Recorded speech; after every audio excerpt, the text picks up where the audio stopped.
The Navy is touting its very first gender-neutral aircraft carrier, and in the process Navy brass are ignoring a serious and ongoing problem that comes with women on ships. As reported by the Navy Times, while the USS Gerald Ford has all sorts of high-tech gear equipped for 21st-century naval warfare, there is one thing that male sailors will notice is no longer available: urinals. That is because every head, sailor talk for restroom, on the Gerald Ford has been fitted to be gender-neutral, so that all urinals have been dismissed in favor of flush toilets and stalls, especially for female sailors. The vast majority of the 5,000-plus sailors who will deploy aboard the carrier Ford are men, reported the Navy Times, as women account for only about 18% of sailors in the Navy. The Navy insists, however, that the change is intended to accommodate the comfort of all sailors, not just women. The USS Gerald Ford is designed to give the ship flexibility because there aren't any berthing areas that are dedicated to one sex or the other, Operations Specialist First Class Gailey Motzenbocker explained to the Navy Times. Every berthing, living, area on the ship includes a private restroom attached to it, Motzenbocker said. So if this space was needed for males, we could shift the females to other berthing areas and make this all male without any modification being necessary.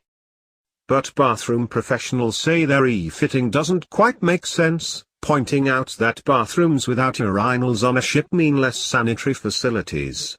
Chuck Kaufman of the Public Restroom Company, which specializes in designing bathrooms, noted that a toilet is by far a less clean environment than a urinal, by far.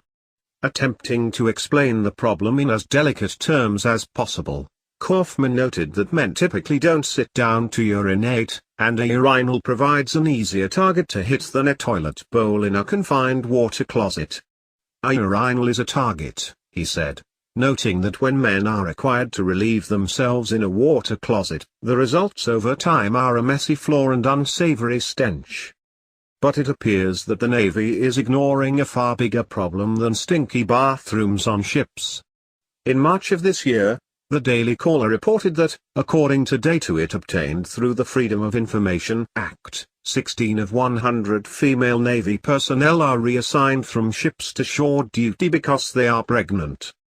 Overall, reported the Daily Caller, women unexpectedly leave their stations on Navy ships as much as 50% more frequently to return to land duty, according to documents obtained from the Navy which cover January 2015 to September 2016. According to Jude Eden, a female Marine Iraq combat veteran as well as an expert on women in the military, it can cost the Navy up to $30,000 for each woman trained for a specific task, then shifted from ship to shore duty, up to $115 million in expenses for 2016 alone.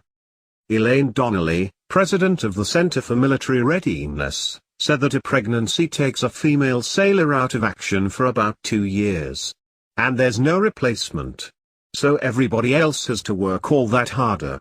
And for personnel on small ships and submarines, you really have a potential crew disaster, she added.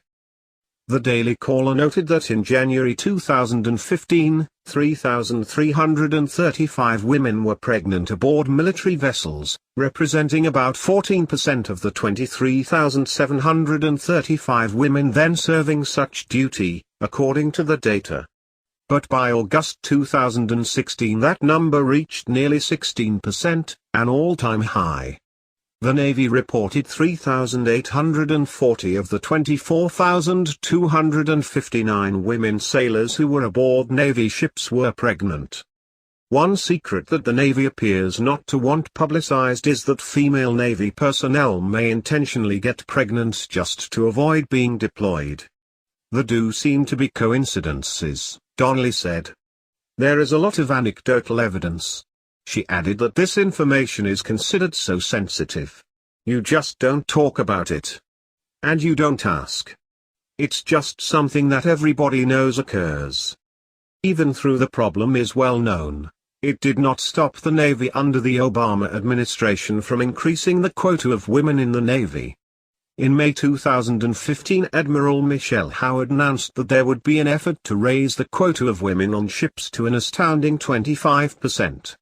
"We're going back and looking at the ships, all of them, and what percentage of women are on the ships," she said. "Over time, we'll modernize them to make sure we get to about 25% on each ship."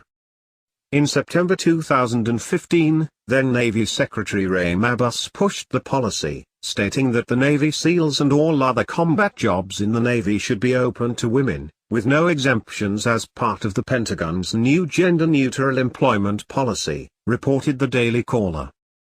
But Eden said that such a policy is a failure in progress for the Navy. "It's bad policy when you think of ships that have to be battle-ready and then have to transfer women off for pregnancy, something that has to do with controlled behavior or voluntary behavior.